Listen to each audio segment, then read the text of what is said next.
Oh. We're on, mate.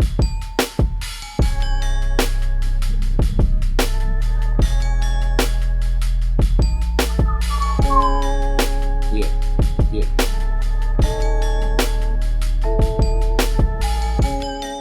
What is good? What is poppin', everybody? My name is C.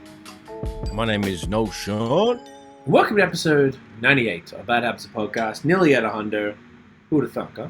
98. 98's a couple, mate. I like Good it. one. I Why like do we it a always lot. do gun noises at the start? What's up with that? Because we're sick cunts, mad dogs, funny cunts, dickheads, and just funny cunts, I guess. Funny cunts? I'll take it. We like licking shots. You know, we've both lived in Scarborough. We've both lived in fun areas of Toronto and like hoods around the world, and we've gathered our information. And they usually like licking shots. And when something is fire, like the intro beat that I made, we usually lick shots to signify that it is fire. You know. I mean, there you go. So and also, culture. We're dickheads, bro. You know. And we're dickheads. We're super key. Fair enough. Just wanted to double check. The yell over there. How's about to say weather is just turning it on. We're doing this at 7:21 p.m. on Sunday. Beautiful day. Fucking, I'm just looking outside now. It's the blue skies. The park is rammed. They had some stage with some people playing the fiddle and shit. Sick. We went down Saint Denis. They had the street closed for some comic book fucking thing festival. Like the whole street was shut down. So we went for a wander. Fucking, it's a vibe, yo. It's different to the last two summers. The last two summers there was a lot of fear, a lot of like uncertainty, and now everyone's like, "Fuck everything, we outside and just enjoying it." How was it? I definitely hear that. It's definitely like not as much caution as cunts aren't as scared as before, is what I'm trying to say. But yeah, it's good, man. Like even here, like I didn't go chill today by the beach or whatever. I was photo shoot with the homies at the studio, but even just cruising around town, like I felt like the vibes were nice, especially yesterday as well. I felt like there was a calm in the air and shit, and the sunshine fucking brings everyone out of their fuck shit, doesn't it? It's so nice. Everyone's just less grumpy. Everyone's just less irritated and stuff, and they'd be like, "Oh yeah, nature's pretty sweet, eh?" And then people are a lot more chill. So yeah, I like that. There's a lot more activity and shit going on with this kind of weather. It's good, bro. It's beautiful. Like, you're right with the nature, like the parks. I know Montreal has a park culture, but they're just fucking rammed. People playing like they have this league. I've never seen this game. I've seen this now the last few years, but it's like a little net, so kind of like a tennis style net, but maybe like 2 meters, super short, and it's up maybe 6 foot type of thing, and they're playing volleyball with a hacky sack with their feet. So there's two people inside, and they're kicking the ball over the net, and then you kick it up, and then the next guy kicks it over. Yeah. Have you heard of that game?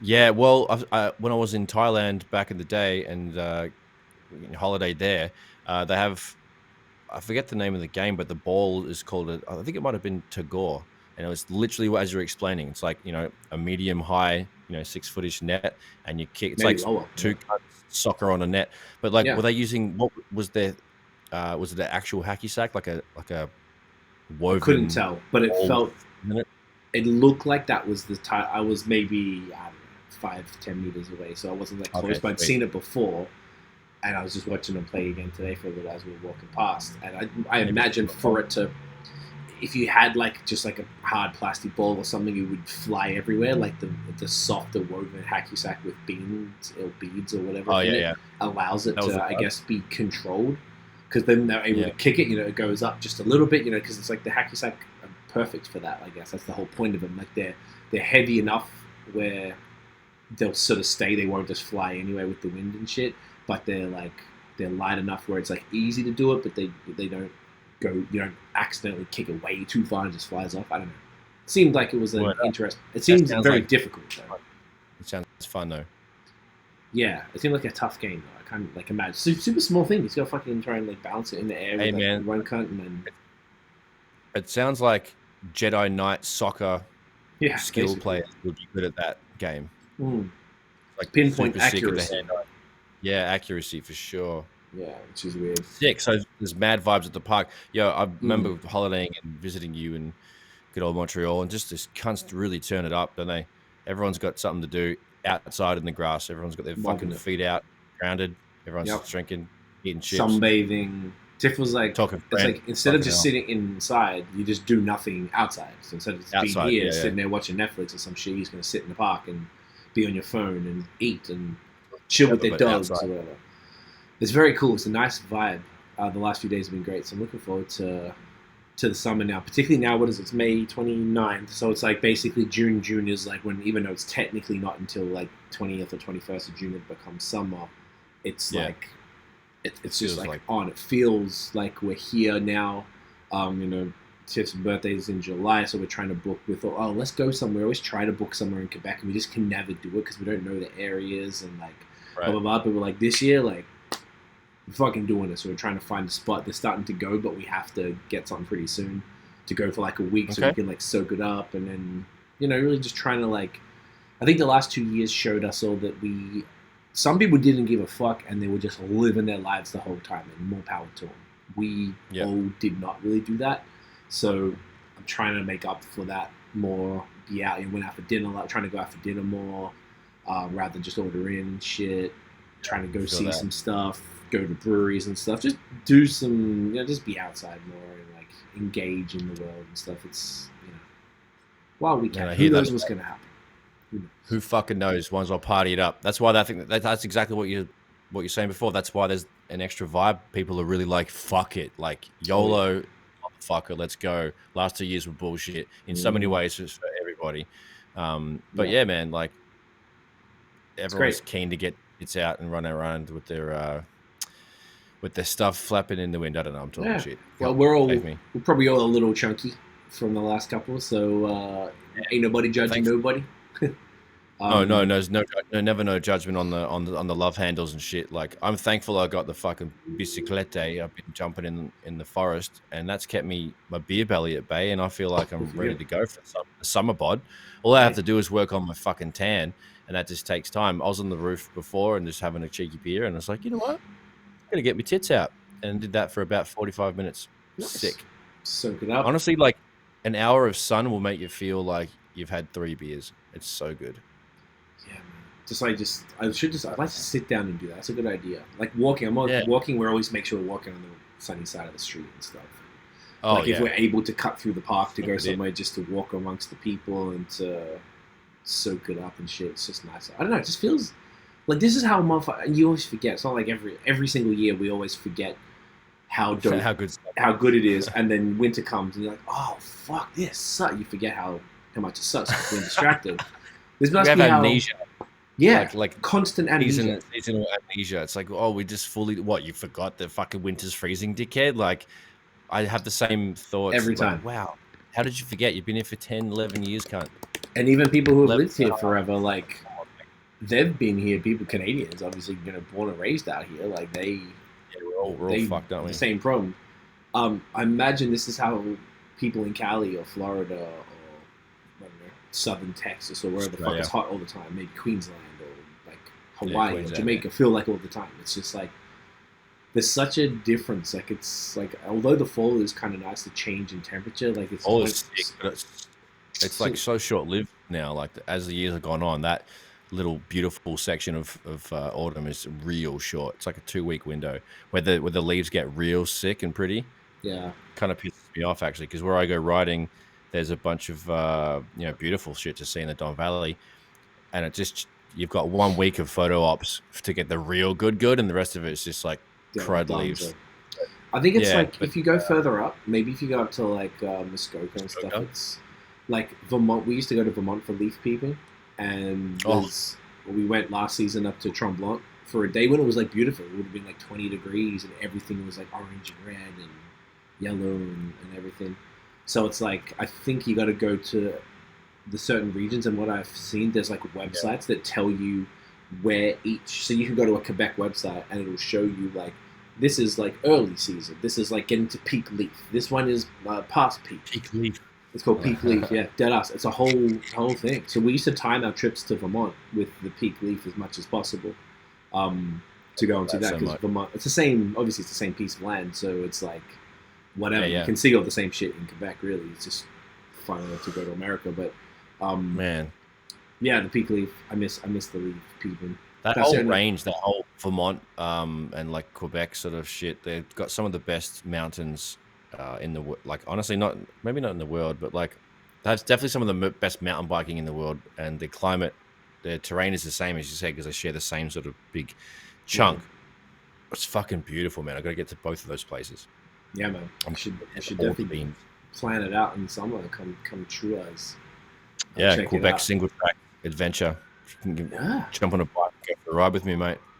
Chuck you on some dirt. Probably, if there's like some pussy hole ones, I'd be very curious because biking is a lot of fun. So I would be down to try it. Fun. The hectic stuff. Yeah. I'm not really into injuries. Stuff. Just like flowy fun stuff. Flowy fun. Here for it. Injury. Dude, I wouldn't take you on bullshit. Okay, good. I started watching. Hate it so much. Yeah, it would. Then you'd hate it so much if I fucked you up or took you on some like things that you weren't ready for. That's the thing. Whenever I ride with cunts, don't do anything crazy unless they want to do it. Right, and then it's up to them. Trying to go for my mate. You know what I mean? Yeah, it's a crazy thing. Speaking of Gurksing, I was watching late last night. Like, Tiff was sort of not enough, so I put on Jackass 4.5. Oh my god! And I only got about halfway through and I stopped because one, I was tired, but two, it started getting kind of like weird and gross. But lots of dicks. I always forget lots of dicks. I did this thing where they squish their dicks in these two pieces of Perspex, like, you know, what's that shit? You know, the stuff that you put in front of the counter at the supermarket? Yeah, plexiglass. And they're doing it with like bolts the whole time. So two dudes standing, there's a piece of thing like, you know, whatever, like god. 2 feet maybe tops, and they squish their dicks in it all the way flat, and then they put a net and they were playing ping pong while they on the thing that their dicks were squished in, which is pretty fun. Yeah, the dick squishing. What else did they do? They were doing. They kept like exploding the porta potty on the film set, so people would go on the porta potty and all of a sudden it would explode. That has to be fake shit. There has to be fake shit, bro. He get mad sick if it goes in his ears. Oh no, like I think it's like a fake. It might have been a fake porta potty because the water didn't come out. They were in there, all the doors blew off, and the thing came up, but they didn't get anything on. They just scared the shit out of them because they're about to take a piss. Oh, I see. So I think it's like a fake thing as soon as you open the toilet or something. Yeah, because remember I've seen some stunt group of dumb cunts doing some real actual porta potty stuff, and they had to like, you know, medically get every orifice sealed because if you get actual poo, whatever that's dude. Was that Steve-O? That might have been Steve-O. He's as fuck. He's the fuckedest cunt that would do that. Yeah, they didn't give a fuck. They were butt chugging hot sauce. That sounds like your fucking bag, mate. They were doing that. I hadn't actually seen that. Literally inserting a funnel into their asshole and pouring it in. Oh, come on, bro. Steve-O put a fish in his asshole and got a hawk to eat it out of it. Lots of asshole things, and then it was like, yeah, it's kind of fucked up. I was like, I forgot how fucked these cunts are. What are they? They're the professional stuntmen, but what do you call that sexual part of it, where it's all dicks and bum holes? Like, what sort of? How would you say? It's still a stunt. Do they have a professional? That's a stuntman, is it? It's a sex stuntman. What do you call that? It's so fucking weird, bro. If it's a thing, I don't know about it, but I would just put it under frat boy fucking shit. Yeah, it's kind of fucked up. So you had a nice time, had a good wank to that movie, did you, mate? Yeah, definitely got a couple words off. It was solid. Definitely recommend if you want to see squished cocks. Cack. It's cock as far as I can see. In like the first 10 minutes too. Like, Jesus Christ. Good times. What was I going to talk about? No, you're welcome. I was going to say some drip stuff. Yeah, definitely. Everybody that really was like, you know what? My day's been improved by hearing all that. Car. Yeah, exactly. So let us know if you watch that. What about some drip updates? What else? I got some new boots. You got new boots? No, Kanye has some like large boots. I think they're the Balenciaga things, and they're just insane. I think that brand, the whole brand, seems like a troll. Like they're out of control. It's not even funny. It's just so ridiculous. Look at that. Yeah, it seems like a joke, no? Doesn't he seem like... Yeah, they're ridiculous. they're not even cool. They're just like, they look like something that a wolf would wear in a cartoon. They look like Doc Martens that went through the Pixar sort of 3D animation sort of thing. They look so aggressive. They look like they're made for a movie. Like that's so epic. It's weird, eh? But there's such a wide platform. I wonder that's so monstrous, man. They better be fucking like steel cap safety boot 1000s. That's ridiculous. They're probably not, and that's the thing. That's not a news that I'll ever find. Laughing at that stupid choice of boots. It's pretty ridiculous. It's pretty fucking insane. Oh, Kanye. Oh, Yeezy. So that was that. Well, I landed the 350 zebras, which is my other grail. So they're the ones that they look like a zebra. White ones with black stripes, super sick. Sexy so zebra. This week. And I saw I think things aren't selling as fast as they used to. It's interesting now because someone posted on Reddit that they saw them at Scarborough Town Center at whatever, Adidas or Foot Locker or something. Like you could walk in and just buy them, and you could never do that before. So I'm thinking that maybe it's like the market either isn't growing, people aren't spending as much, or like maybe Yeezy are losing the hype. I'm not sure what it is. Which is maybe good. Scarborough Town, you fucking Yorkdale. I don't think so because they do retail. Absolutely. Okay. I guess because you can't get them in Yorkdale either. Like you can't just walk into a store and buy Yeezys unless you go. Sorry. Okay, you can't just walk into. So you know, maybe you haven't seen it. But you can't just walk into a store and buy Yeezys unless you're going to pay StockX prices for them. And they're a reseller store. Like they don't just get them from Thingo. Like they would have had to go and buy them and then they resell them. I don't know how they get them, I guess. But you're going to go and you're going to pay $600, $1,000 or whatever for the shoes when they're $300 retail. Ridiculous.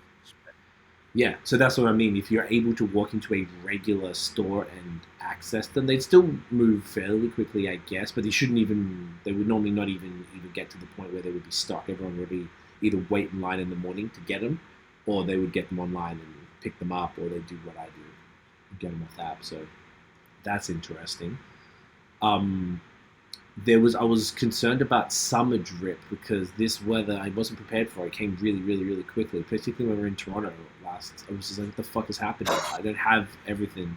So I went on, I was trying to buy, there's this brand called Essentials by Fear of God. So they was trying to buy them off StockX. I was trying to bid and get them cheaper. Then I checked, and it wasn't really working. I wasn't winning any of the bids. And then I went to Essence, which is a Montreal-based plus, SSENSE. Yeah, S. Yeah, I think so spell it. People know it's pretty well known. And I went there and I was able to get some stuff. So I was able to get it for like the same price I would have spent on StockX for like 2 items. I got like a hoodie with matching pants, with matching shorts, and then I got these tanks as well. So you got like a 3-pack of these great tanks. They just say like, it's like this, the simple brand. I think it says Essentials at the top there. Have you ever seen people wearing them? Fear of God. To get the same thing in the full Fear of God was like $600 for the hoodie, but the hoodie I got was like $100. And that's not StockX price. That's just real. You go to StockX, it'd probably be $1,000 or something like that. So it's managed to get some a little bit more drip for the summer. But I was curious. I don't know if did I talk about how I got sent drip, or I didn't talk about that last week? Yes, yeah, last week. I talked about it? But you get drip mail. Oh, okay. Well, I got the drip mail. I got it in this week. I haven't taken any of the stuff yet. Got it. Yeah, I actually got it. So it's good. Drip mail.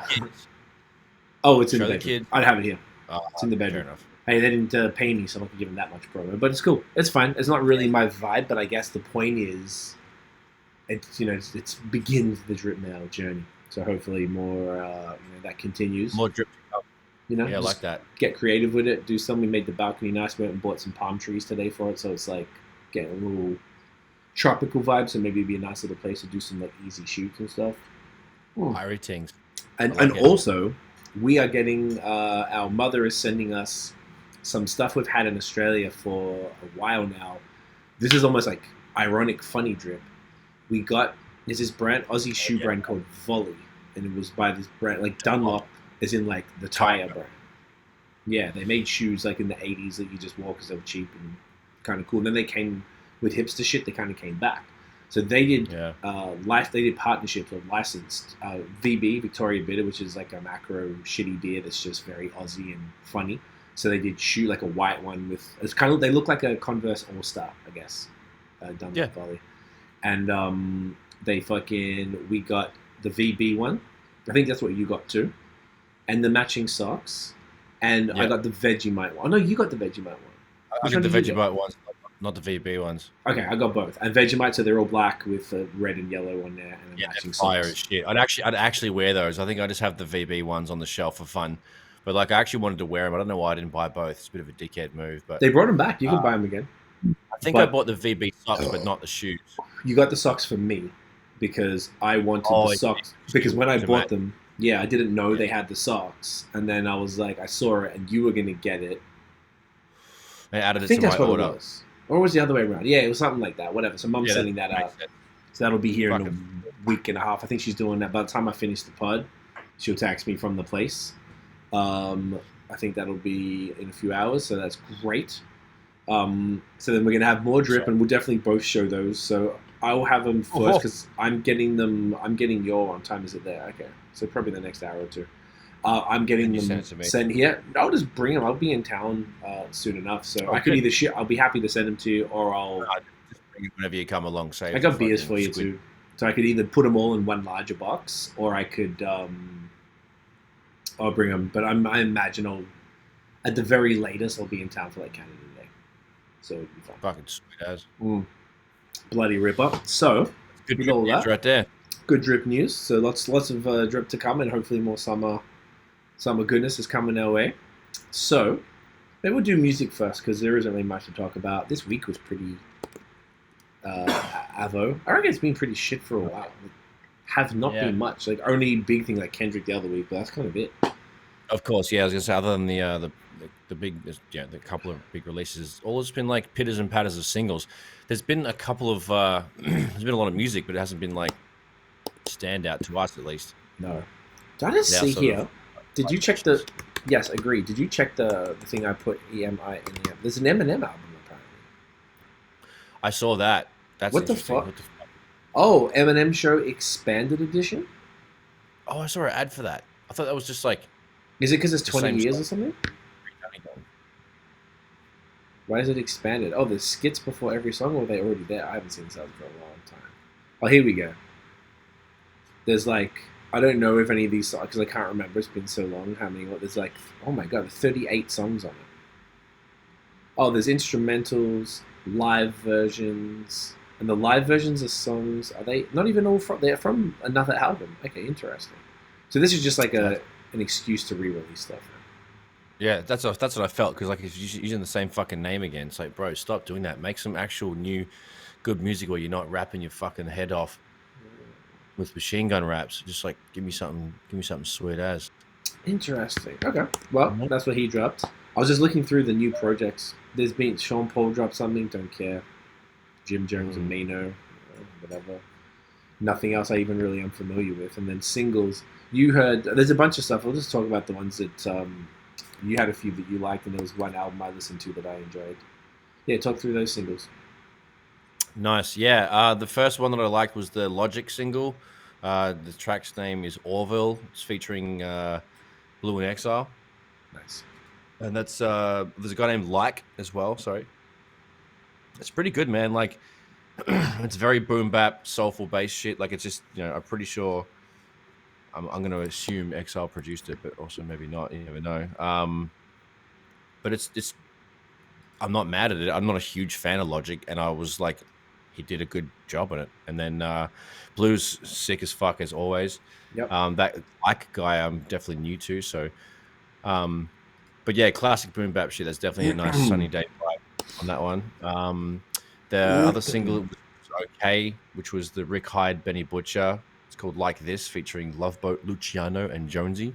Right. So that was really dark and slow and like, very street, talking about bricks and punching cunts. It's like standard. Then DJ Muggs and Method Man and Slick Rick did a song called Metropolis. They did an album. I just saw. As an album. Is it the album's name?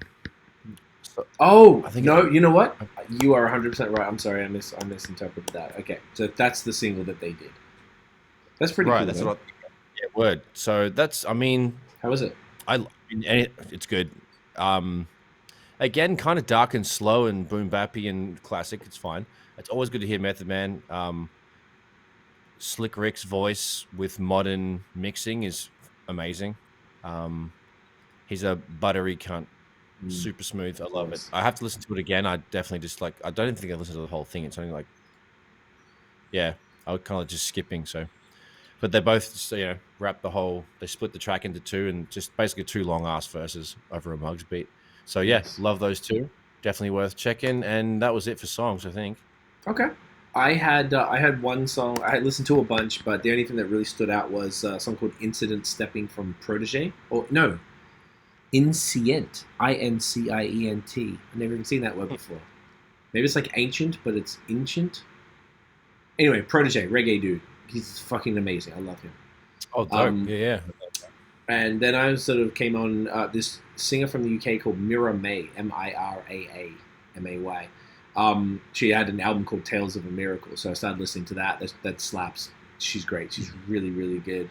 She has some big features on there too. Georgia Smith, fucking Mahalia. Okay, literally two. Mahalia, innit? Mahalia, sorry, I always forget. That's what I really listened to. Yeah, I know. I say it right. I wouldn't have known if you didn't tell me. Because you heard her say it in an interview or something, right? I heard her say it. Yeah, so it's like she corrected me, which is very cool. So, anyway, music has been hit or miss. So not bad. Found this interesting thing on Hip Hop by the Numbers, who we always use for this stuff because dude is a legend. He's such a cool guy. Ben, I believe his name is. So he did a wrap up of how much each song from the new album from Kendrick generated in revenue from the first week, which is interesting. I imagine that's just probably based on streaming numbers, and then multiplying that by the approximate stream. So they made 1.8 million in revenue from the first week. Wow. The biggest song is N95. I guess that because it was a video. The video's crazy. It's a very cool video. 179K, and then all the way down. I won't go through every single one. And the last one was called Mother Eye Sober, and that was 56K. So bare minimum. So interesting to see. So basically just ranges. It's almost like every single song, like from the 179 down to the 56. It's almost like every song kind of goes down by 10K. There's a few, 106, 105, 102. Yeah, it's very interesting, isn't it? Wow. Yeah, it's... I mean, as you can imagine, there'd be so many people taking a piece of that. The label would take a chunk. Obviously other writers, producers, and stuff like that. So he would only see a portion of that. But that's a good haul for a week, mate. Yeah, that's a good week's work. Yeah, 1.8 million. I mean, that shows you how much, and that's just. You know what? He not actually. Is he saying from Spotify? Oh, via the revenue. Oh, it's via Hits Daily Doubles where he got it from. So that might even be taken from all streaming rather than just Spotify, because these guys might have had the back end data and stuff like that. So that is interesting, actually, because Apple pays much more. Apple and Tidal pay way more than Spotify, for example. So if that incorporates everything, I mean, look, even if you think about it, close to 2 million in a week, that's a decent amount of money. That's probably not including, I imagine it's streaming only. He's saying song revenue. So maybe it's people buying the album too, and it's split across each song, or buying singles and shit. Interesting. They're not saying any more. Either way, interesting to look how much that's kind of like the top of the industry. Like that's what people are making on that. But I think that's absolutely a massive, massive outlier. Like people aren't making shit, typically speaking. So that's a crazy breakdown. Interesting as fuck to see that. I like that. Yeah. Kenny. Yeah, right. So speaking of that with revenue, I want to just touch on a couple of things. So we've been working on our project in the last week more and more, and you posted a reel the other day with some, like, just playing some of the beats, which is a good move, just to let people know what's happening. which is super cool. It's been good. We've been able to, I guess we'll just keep talking it through as we get into the stage, but we've sort of decided to do like, because we're trying to pick, what, obviously if you're picking from a pool of beats, you want to keep the vibes, so it sounds the same, so that something doesn't sound out of place. So we're trying to find like a nice middle ground, so really not everything's boom bap, not everything's like trap. It's kind of like this sort of middle. Some things a bit lighter, some things maybe darker. So yeah, move within the genres of the beats. And there was one particular beat that you really liked, but I didn't think it fit. And then I suggested that we did a EP, like a side 3-track, like a warm up. I wouldn't call it a side. Well, I guess you could call it side, but like a warm up to it. I don't know if we want to say the titles yet. I don't know if we no. But the title of our album is something from back home, and then the title of the EP like relates to it. So like, we could do a setup for it. Like for example, I thought this is where I got the inspiration from. So Kate Renata did an album called 99.9%, and then amazing album. Beforehand, he did that was the one that won the Polaris Prize, like everything killer. Yep. Then he did I can't remember if it was a mixtape or something else, but it was called 0.01%. So it's the other percent. So like it's or is it just 0.1? That'd be 0.01. 0.01, yeah, or whatever. Either way, he did that. So I thought that was really cool, and I was like, oh, why don't we call it this? And that related to our first one, to the album. So we'll probably do like a 3-track, more just these sort of boom bap sounds, and that are very specific boom bap, and then the album will be sort of a bit more progressive, sonically, from there, which is dope. And you were playing the beats, like people, the feedback was great. The comments on your post, even a homie wants to spit on one, which I'm down for. And you were playing them to cats today in the studio with Mans when you were doing a shoot. Yeah. Playing to the homies and Clarity and Skeevious Tips, and they were just like, "Yo, what the fuck? These are crazy." I'm like, "Word up," because I haven't played these to anybody else. It's just been because they're not even they have really. Some of those beats have been on my notionbeats.com, but I've just had a couple kept for my own personal projects, and I put that into the pile, and then so. After getting some feedback from the close homies, like they were like, "Yo, these are fucking blah blah blah." I'm like, sick, and so they wanted to actually rap on like 2 of them. I think in particular, they were like, "Yo, this one, if you fucking," so yeah, we could get one on each or something like that. I'd be down for that. Yeah, I think Clarity said he had a hook. He's like, anyway, I'll tell you later. He's basically said he had something in mind for one of the tracks. So I think we should get the homies like that on. I don't know Skeevious super well. I spoke to him a little bit. Always been a cool motherfucker. I like his music. I know you work with him a bunch. I'd 100% be down. Yeah, I think he's got some great stuff. Obviously, Clarity produced Relentless. So, getting him on that, getting a little Decipher, Smokewell. Obviously, you're finishing off our project, so we've got to get him on. He had us on his project. It'd be great to have him on our joint, which I love. So, I didn't really think about features too much, and now. I love that. I like putting this out more because I feel like with Relentless we really kept it close to us. We didn't play it to anybody. So now I like the fact that you didn't even ask me. You just did it, but I was like sick. Like we had. This is the first I'm telling you that I liked it. Obviously I shared it, so I'm not pissed at you. You go, bro, take it down. Like I was like, yeah, sick. Like show cuts. Let's show the process. Some of the beats you played might not even make it, but that's in the pool to begin with, and it shows what you do. And I think this is going to be the first. Tell me if I'm wrong, but is this the first time? You would have produced 100% of a project top to bottom. You haven't made any beats for it, but like say with Relentless, Maya gave me some beats he pre-made, and maybe 70-80% we did just for it. With this, we're pulling all from your stash, but you've got such a wide variety of beats that it's pretty easy to do it. And we were going for a different thing with Relentless where we were trying to, we got in all the musicians and everything. This is probably a bit more of a straight up and down rap album, but it can be very sonically, unique, interesting, and we could still get, some people on it, but that wasn't the sort of intention behind this one as much. So it's cool to show, it's cool. I like getting the feedback and people are like, yo, I want to get on that. I'm like, fuck yeah, of course. I didn't even think about that yet. Hadn't thought about the features. We're just trying to get the beats together, but it's just like nice to get immediate sort of feedback like that, especially with the homies. So it's fucking sick, man. Because like, I mean, I got some shit after this. I'll continue to work on that. There's a couple more beats that I'm trying to find. I'm trying to remember what the fucking names are called, so I can send you shit. Make sure the pool is thick and we can pick the best shit. And you got 3 of them that you want to switch the drums up on, I think, to add to some stuff. 2 or 3 there that we could add back to it, and then we've got a couple options for this EP.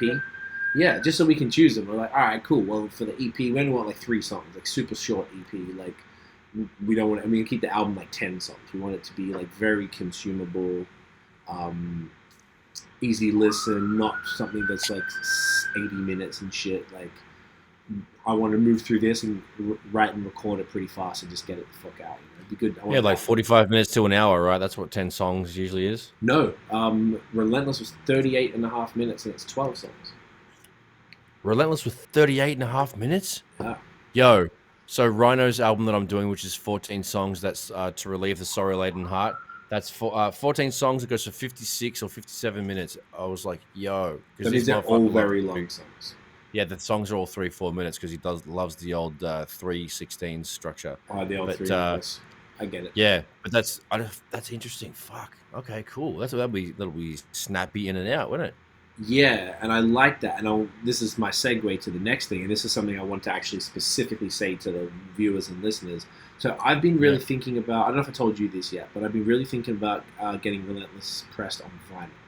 It's been on my bucket list since the beginning. It's something I've always wanted. I've never had anything pressed on vinyl, whether it's a feature or anything. I just want my voice, my music on vinyl.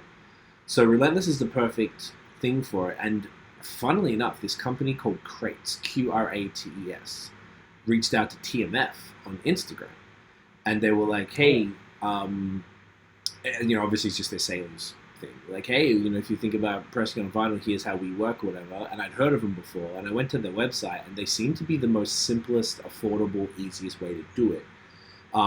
If I got, and the reason we were talking about time is that if you do a single, just one piece of vinyl as opposed to double, it's 20 minutes aside. It's 40 minutes. I have a 38.5 minute album. So it fits perfectly on one piece. If I add the 5 bonus, because we're going to drop the 5 bonus tracks as soon as Josh does the cover. I have to follow up with Uncle Josh for that. But those will put it into 2 LP, and that's going to be way more expensive, harder to do. So, like, if I did it super simple, just a black vinyl, like none of the crazy colors or anything like that, the white, like the white little tray where you pull it out of the white thing, it's not like a designed insert, because we didn't do any of that for any of our projects. If you don't press it, haven't done anything since probably the ones behind me there. Those albums, we did all the inserts, but for anything else we didn't, because we didn't press them. So then you do all that, I think you're going to work out to be, and I can sell them for like $30, super like affordable. And there's 3 ways to do it. I could just buy them and they ship them out to me, and the minimum you can get is 100 copies. 2, I can pay for them, and they take 5 months to get made because there's a huge worldwide vinyl shortage. But this company can get them done in 5 months, as opposed to if I went somewhere else, they would tell me it'd be like 9 to 12 months to get them done at least, which is pretty crazy. Like, I bought Banks' new album on vinyl in like February, and it's not available until July. So it's pretty standard.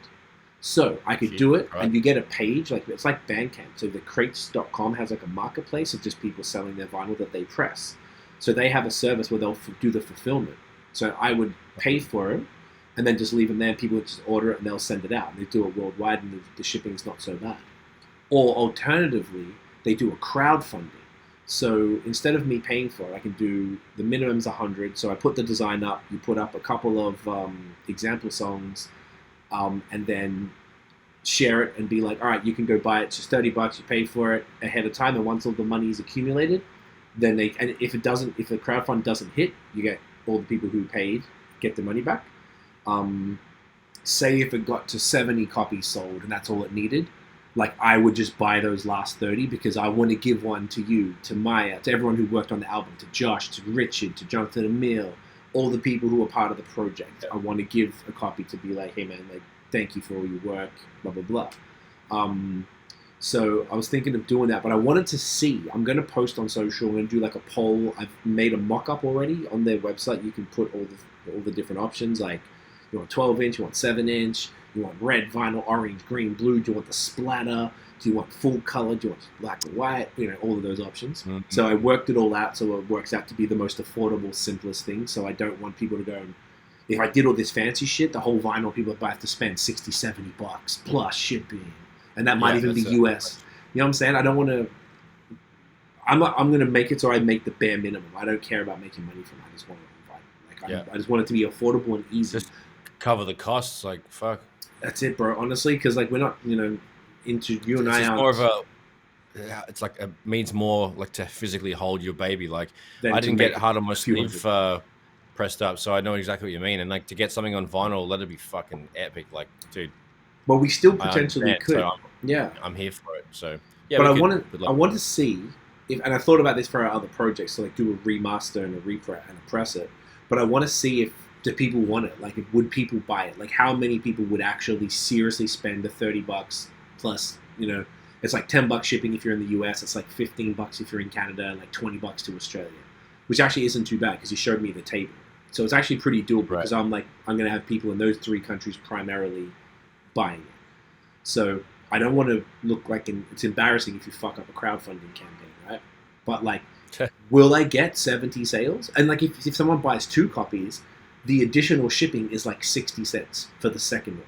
So say you're in the States, it's like $10 for the first one, and then 60 cents more for the second album because they're already paying for it, right? Yeah. So I just want to know, like, and I'm asking the audience right now, would you pay for the Relentless album, which is my personal, favorite thing I've ever done, the most work that we've ever put into it as a label, as a collective, as a group of musicians.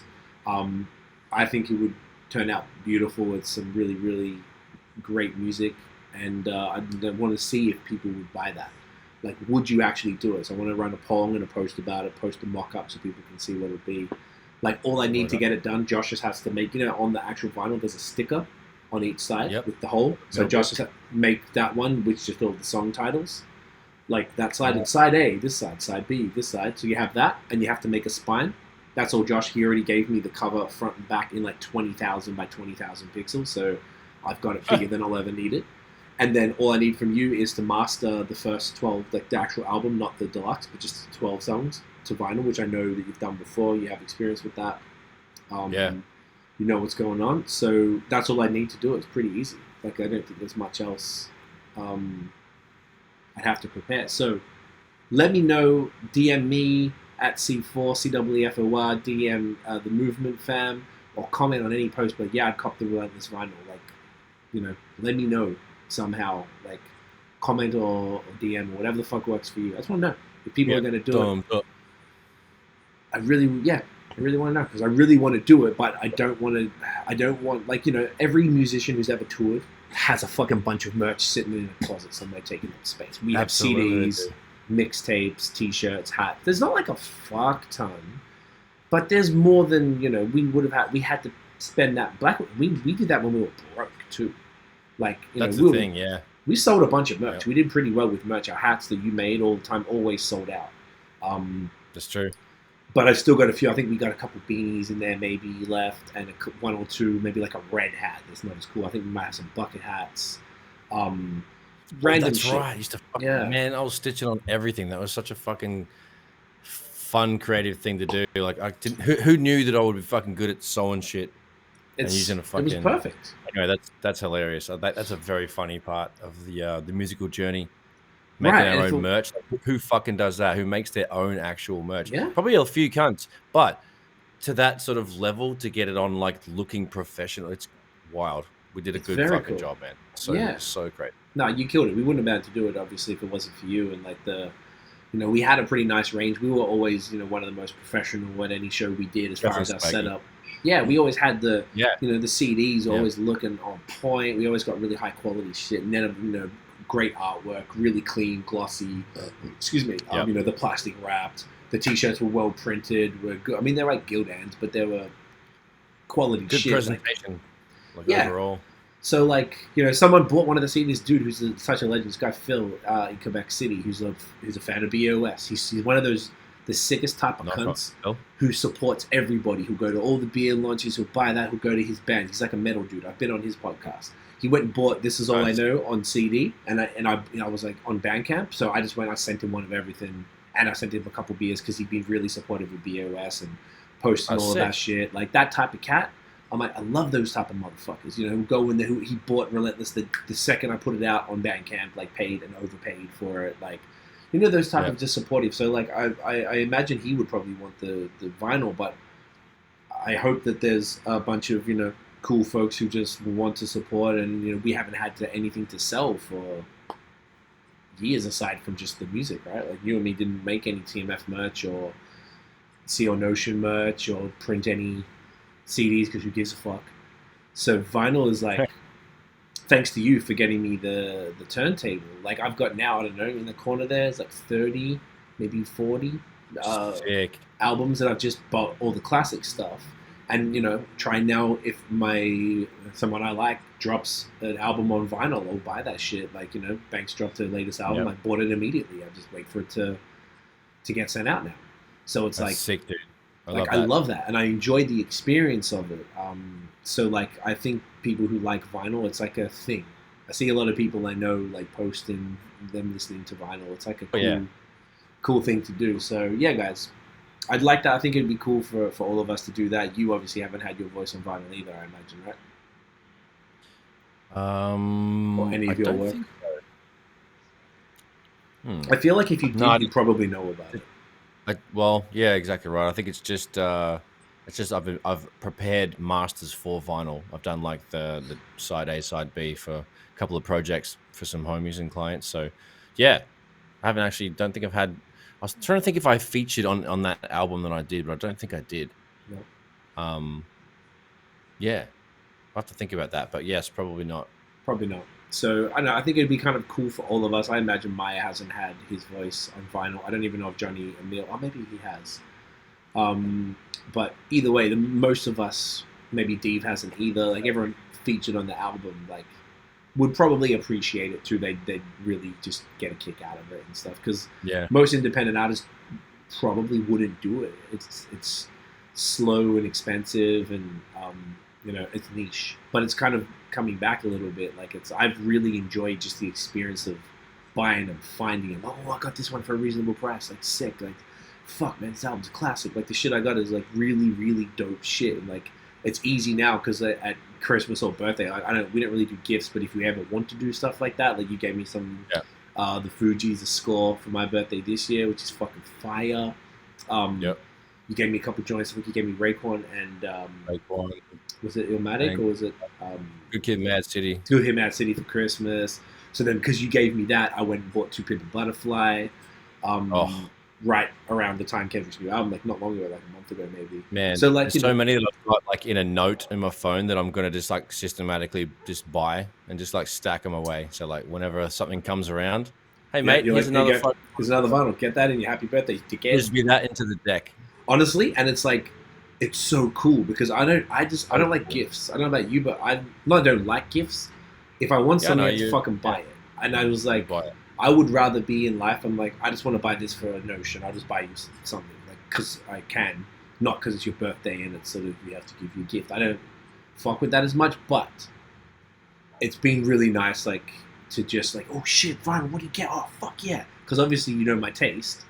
And I always add stuff into Amazon and whatever, so Tiff can always see it if you need to see, like, oh, what is he looking for? And I'm like, all right, these are the ones I'm like got my eye on right now that I just, whenever we buy something off Amazon, buy something else, I'm like, throw that one in. I do the same with books. I keep a bunch of books in there, and I'm like, you know, I'll get it when I need it. I don't want to write the second, but when I order, yeah, it's time. Cool.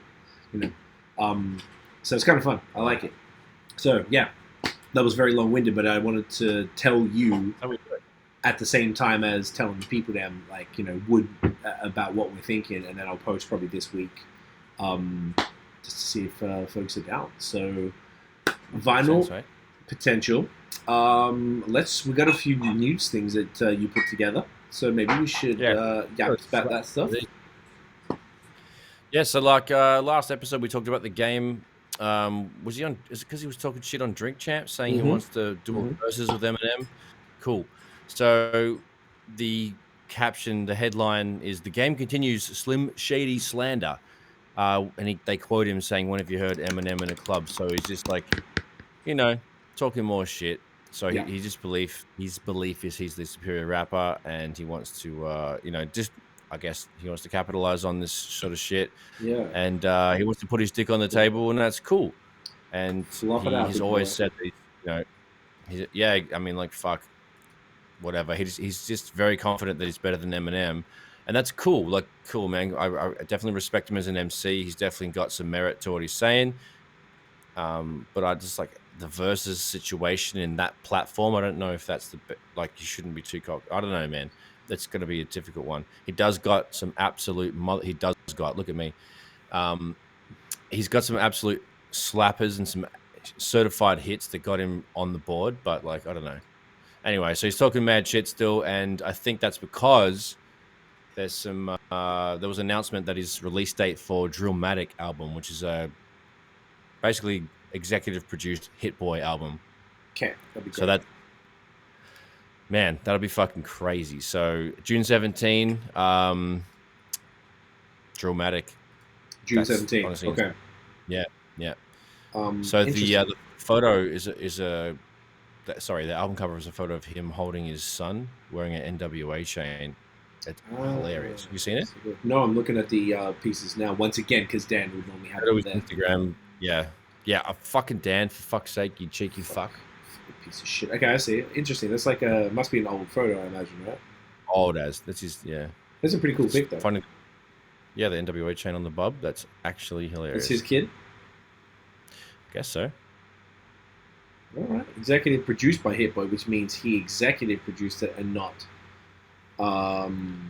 actually produced it. Right. Okay, good for him. And the shit talking comments was on. Sorry, dude.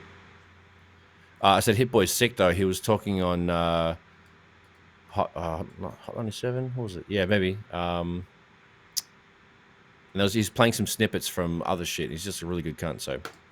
Okay. No, I think Hit Boy is fucking amazing. He's done some incredible projects. Man. Loves it. Really, really good. Game was talking shit on Academics podcast about the Eminem stuff. That was actually, you know what? And I'll take it away from you. When have you ever heard an Eminem song in the club? That's it.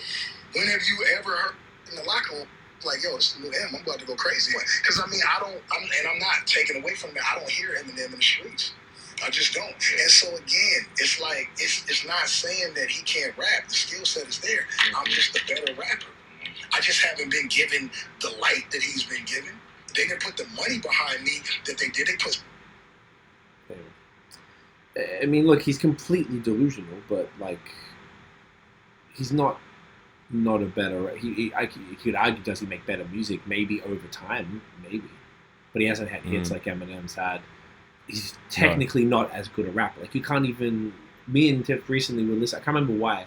We just put on the game one night. We were lit, and we'd just jam into some of like put on Dreams and like shit from the first album and stuff, and like. I was like, all right, like it holds up really well. It still sounds really mid-2000s, but it's like... Very dated, yeah. Not very, but like you can tell it's from that era. Very, like particularly, what's the Put You on the Game with the Timbaland beat, like, you know, the Dirt Off My Shoulder era. Yeah, like shit. The early 2000s, like 2003, 4, 5. That was 5, yeah. So it sounded very much like that. And I feel like some of his bars, like, they're fine, but like it's not elite lyricism, bro. Like, it's cool. And it's just like the name dropping is so intense. Like, because I don't listen to the game that much, you forget how intense the name dropping is. Like, just slow down. Yeah, dude, he was the king of name dropping. Still is, I guess. I guess he is. Yeah, I've never heard someone that's gone out of his way to just talk about other cunts. Like, it's the worst. Also, maybe the best. I don't know. He's the best at it, but he does it the most. Why? It's because it's like creates a buzz. Is that the key?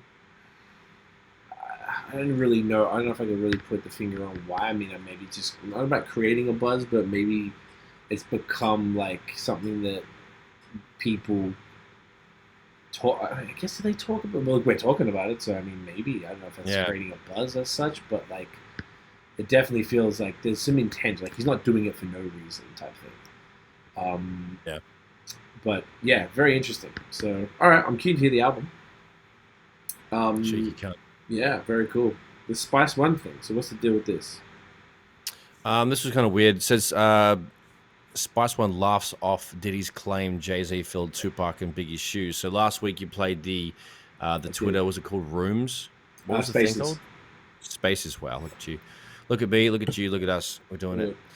You played us that audio clip from that, and I guess Spice One, he hasn't had anything going on really much. Have you heard anything from him? So I guess he just wants some shine to be like talking about shit, and he's just saying that that ain't the case.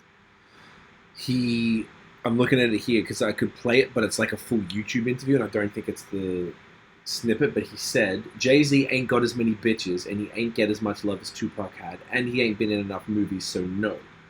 Hell no. Jay-Z got his fame after he was 25. Pac got all that shit before he was 25. That's true. You can't compare yourself to Pac if you're over 25. If you're over 25 and you're trying to compare your career to Tupac, you've already lost. He said he listens to more Pac music than Jay, and said everybody else does too.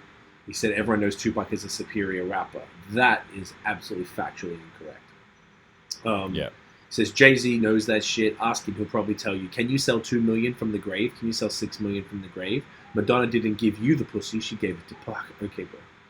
Wow. He said Jay-Z has good songs and nice lyrics, but can't hold a flame to Pac. You can't fuck with that shit, he said. That's the N-word coming from his soul. Jay-Z was a good artist and a good lyricist, dope as fuck, but Pac was a whole different fucking monster. Like, Jay-Z could be Jason Voorhees. I guess that's the guy from the Friday the 13th. No? Tupac is fucking King Kong. He's Godzilla. Right. It's a fucking difference as far as the love. That artist had love from artists and people you wouldn't think would have love for him. Mickey Rourke and shit. Mickey Rourke was Tupac's homie. James Belushi and shit. John Singleton. Those were his homie. They had love for him because he was a good artist. You can't take shit away from Jay-Z. He's just not a Tupac. Hell no. So interesting. Yeah, interesting. Like maybe like they were talking about lyrically and song wise, but I mean like impact wise, Pac is a whole different motherfucker. That's a good point. But I don't know. There's a bit of talking out the side of the neck there from the old Spice One, but the old Spizzle. So that was interesting. Now, another thing you put here was Mike Dean is executive producing Pigeons and Planes compilation album. Interesting. So Mike Dean is Kanye's dude, or maybe was, because I heard that I was pissed at him for the fucking, what's it called? The way he treated all the people from the Donda process. Yeah. I don't know if that's weird, actually. Yeah, because everyone was joking or whatever. I think we talked about it last year, like being in in prison, locked in until you can't leave until you finish it and all this stuff. Yeah. So that's pretty cool. Well, it says it's been in the making for a couple of years, and it's got a whole bunch of names that I could read off, but I literally don't know a single one. Not even kidding. And I don't know. It's just like Mike Dean's, Let's see. He was dope. And I thought that. I didn't know a single one either. I'm not even gonna read it. Like literally, like, dude. Not even in passing. And I consider myself. They're like the class of 2022. So they're doing the XXL thing. No, XXL does the freshman of the year. It's that shit. Right. So it's all them people. That's probably why. But the thing is about the XXL freshmen, they are people actually give a fuck. Well, yeah, they've already kind of done a little bit, and that's how they in their first year, and they get it. I think they get the freshmen after already kind of achieving certain things, being in the game type shit. Where these people look like they're not the same. So interesting. That's why. At least we're not idiots and not staying up on shit because we don't know it. Yeah. And this is a weird one, the last one you had here. Drake and NBA Youngboy are neck and neck for the most streamed artist. Dude, shocked. Is that the kid who yells a lot and smokes cigarettes inside and like hit his girlfriend and shit? I only know about the last thing. I think he did hit his girlfriend, yes. But I don't know. Bro, all I've seen, the clips of him, all he does is yell. I'm not a fan. He yells. Like, he's in jail, isn't he? Is he? Oh, okay, well, I'm sorry to hear that, but like, he's a bit of a dickhead, bro. Like, maybe he's in jail for good reason because he was goosing around, but like, he stresses me out when I watch him. When I've seen clips of him, I'm like, bro, you need to fucking relax. I think and he's then, like 20. So the fact that the fact that the Yelly Man is second to Drake, that he's close with Drake is absolutely ludicrous. But like, so that was really close. Neck and neck is ridiculous. Yeah, Drake had 3 billion and he had 2.8 billion streams this year. Apparently he's like 22 and has like 10 kids. What? Sorry? Yeah. So he's just around. Like, I think he just like fucking never pulling out. I really just think you gotta be doing that. And pull that game is horrible. Pull that horrendous. Game like dunce. Pull that game dunce. Man could never pull out. He doesn't even know nothing about pulling out. Yeah, so I mean, maybe, hey man, live your best life. You have to pay for the things, like I mean, like that's why he's making all these M's, or actually like B's. I guess. Or, well, he's making M's from the B's. Sure. Yeah, there you go. Anyway, well said. Like, what a silly cunt, eh? So there's Drake at 3 billion, NBA, Taylor Swift, Juice WRLD. Taylor Swift. No, she's horrible. I can't stand her. That's a whole. No, she's not wholesome, bro. I'm just obviously joking. Okay. She's a. I think people really like her. Though. She's like. No, I don't even know. Juice WRLD, The Weeknd, Kanye, Lil Durk, Morgan Wallen, who I think is a country artist. What the fuck is that? Eminem and Future. So, like, if you look at this, everyone aside from this Morgan dude and Taylor Swift are of the culture. Are like, you know, hip hop, R&B, trap kind of artists. Run the thing. So, you know, that's pretty cool. Interesting though. I always hear about everybody talking about this dude and shit, NBA Youngboy, like online. I never, maybe I've like unintentionally listened to his stuff, but I've never gone and like put it on. No, as if you would do that. So I couldn't pick him out. I know what he looks like. I could pick him out of a crowd, but I couldn't. Yeah, that's him. I would never. I've seen him on Instagram and in those small little clips yelling more than I've heard his music. I might check something out after this just because I want to see if he's the Yelly guy. I'm pretty sure it's Yelly guy. Yelly guy. Shouts to the Yelly guy. Well, Yelly guy be streaming. I feel like I want to tell him to calm down, but it's going to make things worse. Yeah, we don't know what telling people to calm down does. It doesn't. Calm down. Doesn't. See?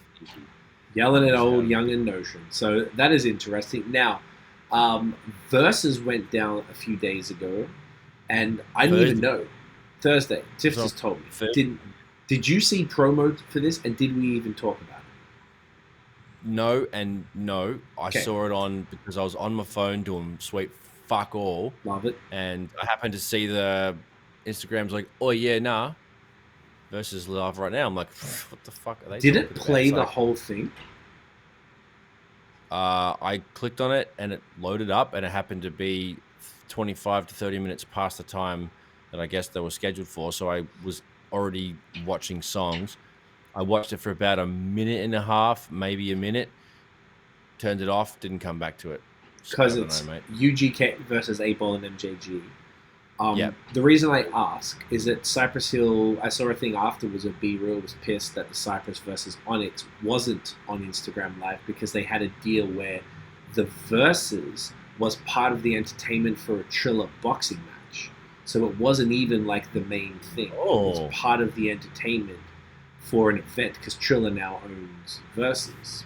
Yeah. So and they were pissed about it because they didn't really get the same level of shine. Whereas now, you know, because people tuning in for free is definitely going to get more attention and therefore puts their streaming numbers up the next week or so because of it. So it's kind of strange. So I guess they're back into it. But yeah, you and I never got into either. Like, obviously, much respect, legends in their cities and regions. Not for us, really. Yeah, I feel like we missed the South, though. They're okay. Like, we definitely missed it because it was, you know, old school shit. And that kind of music didn't hit Australia at that time. It was all New York shit. It was or Cali shit. There was nothing, like, you couldn't get anything in between. That's kind of like, that's not really the flavor. No one was playing it. Did you know anyone who listened to these? No, not at all. No. Exactly. Everybody. Who was? Nobody. I don't know a single person was like, yo, I'm bumping 8ball on it. Maybe Fat Sack. Shouts to Fat Sack. He always listened to weird shit. Shout out to Mighty Rhino. He loves that shit. He loves that shit. He loves fucking E40 and UGK and all that. So, loves it.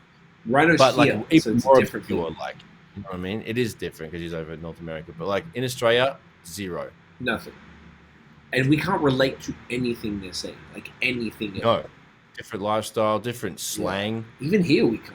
Like it's still living here. It's like it's nothing. I've been to some parts of the South, not a lot, but they.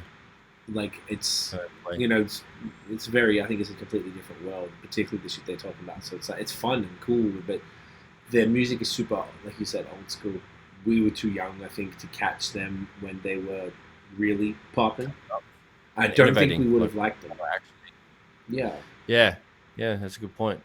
Just because it's not our. I mean, like most of the beats are pretty hard, but like the raps is the part that I cringe about and can't come around with because it's just too Dr. Seuss nursery rhyme basic, and it's like it didn't get any better for decades. It took 20 years for it to get a little smoother. It's like, oh, that's too long for me. And even then, if you hear a Bun B verse right now, like it's much same shit. It sounds like Meg the Stallion. Same shit. Well, Meg the Stallion's she sounds like him. She does what? She raps like him. She sounds like Bun B. In the accent, I can see it. They've got that Houston accent, but I don't know. She's got one flow. I think I've talked about it before. I can't stand this shit. She's got like one flow. Bun B just raps like all the. Yeah. So maybe, but his flow. No, she does the double time thing all the time. Oh. Whereas he's doing like that real slow nursery rhyme thing, which was probably just on par with how dudes were rapping in his region in the 90s, and it never changed. Same was my same critique of Guru working with Premier over the years and all these other rappers, and his flow and everything kind of stayed the same. It didn't progress with the time. You don't get sort of, try some of the new flows that work today or just improve and get better by doing it more. Like, it seems like they didn't really have that kind of ethos to be like lyrical, but we grew up on New York shit, so if you're doing that, and even the LA stuff we listened to was mostly kind of like bars and shit, so it's hard to go and listen to something that isn't that when that's all you knew. So interesting. So does this mean Verzuz is dead? I think we talked about that maybe last week, but pretty not interested in it, eh? Unless something like Fire comes along, I don't really give a fuck. Yeah, I'm over it. It was fun for the 2 years. It's fun while it lasted, but they got to pivot. And I just had something else I wanted to mention. So the Dave Letterman, what's it called? There's no, you don't need an introduction or whatever it's called. Joey has the interview platform thing. Correct. My next guest needs no introduction. That's what it's called. Some shit. Yes. So the new series just dropped. There's 6 episodes of super dope. Oh, on Netty, eh? Yeah, Netflix. I'm gonna have to have a gaze. Pull it up now. You can tell us who the guests are. One of the guests is Cardi B. And I have to open up Firefox. It's gonna. Oh no! Don't. You know what? Let me do it from my phone. It's gonna. Can you? Yeah, I can. Sweet. Much easier. Actually, what am I doing? I've got the Netflix fucking app, you dildo. Pussy hole. Yeah, I don't have it on my phone because I'm a dickhead, eh? No, it's okay. So Cardi is on there. Actually, probably should be right in front because they're really pushing it as far as it's a great show. It's really, really good. Everyone loves Letterman. So here we go. It must be in the top thing. Oh, it's not even in the top. On my next guest, there he is. All right. So he has Cardi, Billie Eilish, Will Smith, Ryan Reynolds. Ooh. I think Kevin Durant and Julia Louis-Dreyfus from Seinfeld. So that's who he has. Now, this one, Cardi B. Now, so Nore tweeted that he was mad at Cardi B that she did, because she doesn't, she's pretty fucking big, and she went on that show, and he's like, she should have basically come to the culture and gone on Drink Champs, gone on Joe Budden, gone on Charlemagne stuff. He mentioned a few people, like, keeping it within the culture. I'll see if I can find the tweet. Nore Cardi B tweet. So I wanted to just sort of say, like, what do you think about that? Without, for your first impression of me saying, hey, Nore thinks that instead of going to the white show, that Cardi should have come to the Black Show with the Black hosts who are from hip hop, where there's a bunch of people who, you know, Joe and Nore, retired rappers, doing very well in media. Someone like Charlemagne, who's made a career out of that. What do you think about that? Shit, I mean, he's definitely got a point. Like, he's definitely a man of the streets and the pure parts of the culture, and I guess he's just keeping it thorough. Like, as whack as Nore's music is, he's a fucking solid cunt, and as drunk as incoherent he can be as a host, he's still got the ethics and the morals always there. The foundations are there, so I think he's not wrong. Okay.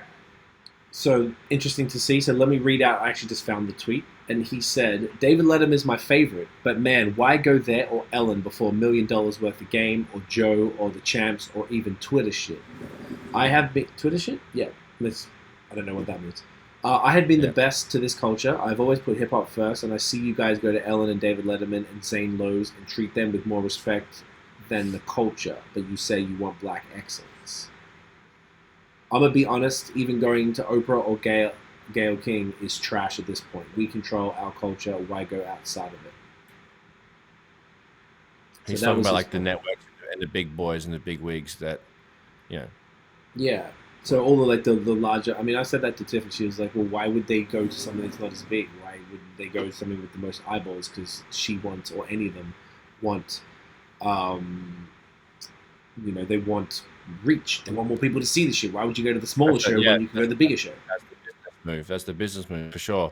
I think, you know, that's yeah. I mean, like the right move, I guess, for them was the business move. But Nore's talking about like, hey, have a heart and like think about come back, right? Week.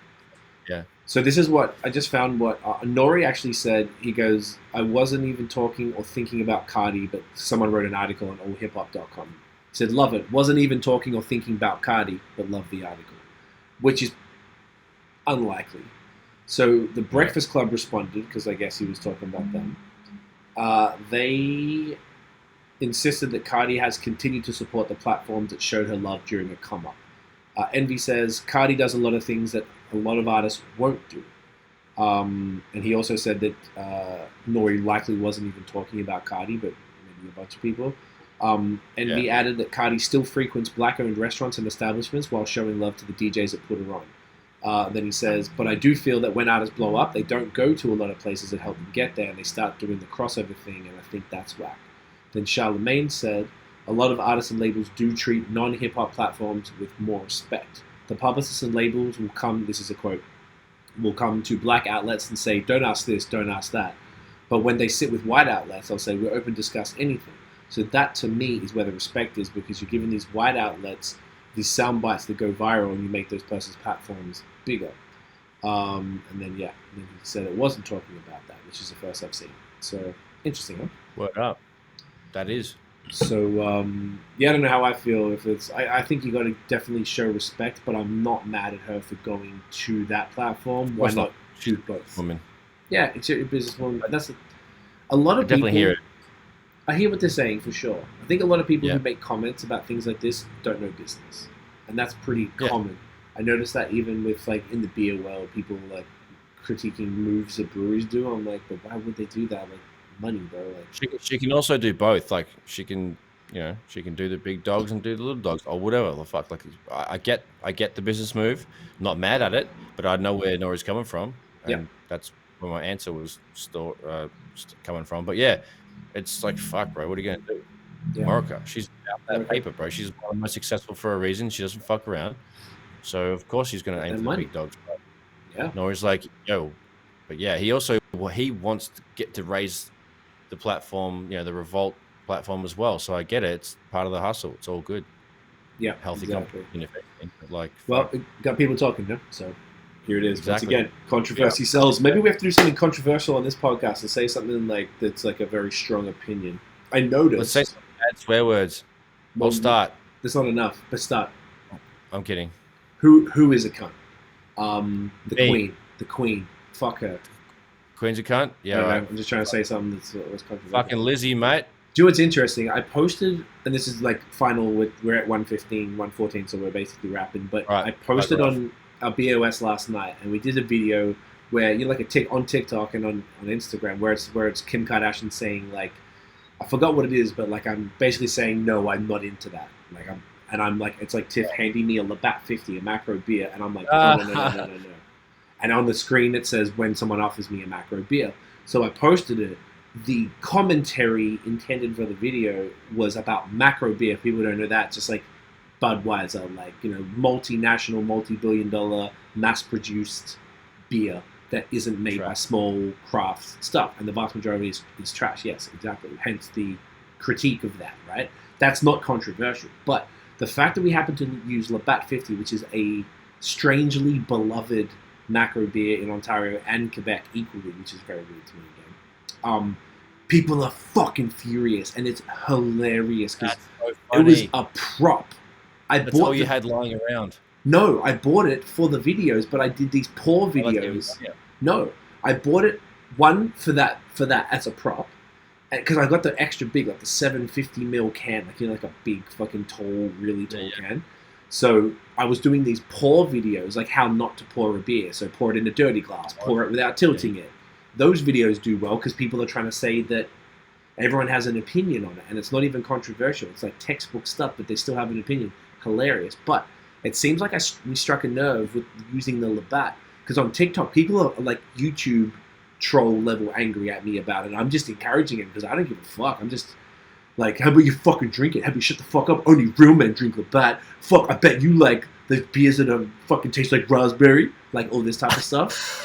So I'm just like trolling them back because I'm like, are you fucking serious, bro? Dude, it's hilarious. And I'm like, on Instagram, I'm a little more calm. I'm just like, hey, bro. Someone's like, you don't need craft all the time. I'm like, well, agree to disagree, bro. Like, I do.